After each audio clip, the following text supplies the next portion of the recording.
Hi guys, আজকে আমরা তৈরি করব নিরামিষ সাবুর পোলোয়া। এর জন্য প্রথমে আমরা ছোট ছোট করে আলু কাটিয়ে ভেজে নিচ্ছি।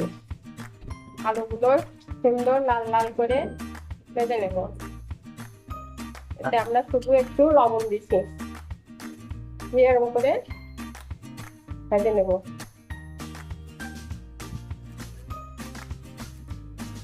দেখুন, আমাদের আলুটা একদম ভাজা হয়ে গেছে লাল লাল করে।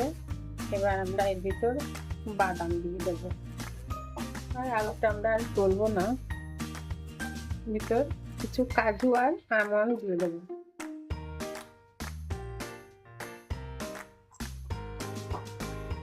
এটাকে একটু হালকা ভাজা ভাজা করা হবে।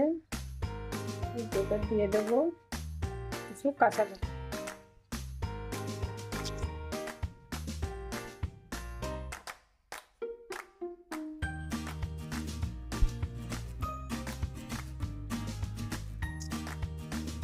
এবার আমরা এতে দিয়ে দেব কিছু কাঠবাদাম, চীনা বাদাম। দেখুন, আমরা একটু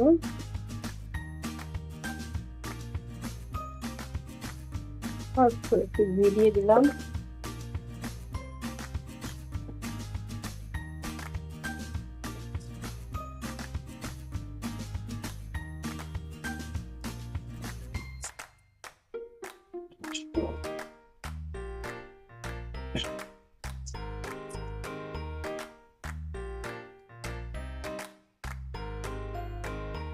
এখন তৈরি হয়ে গেছে আমাদের সাবুর পোলোয়া।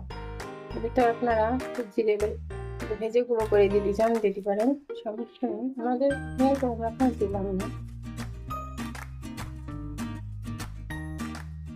দেখুন, আমরা ঢেলে নিয়েছি, এরকম বেশ সুন্দর ঝুরঝুরে এবং টেস্টি।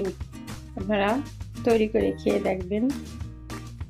উপবাসের দিনে কিংবা একাদশীতে আপনারা পেতে পারেন সাবুর পোলোয়া।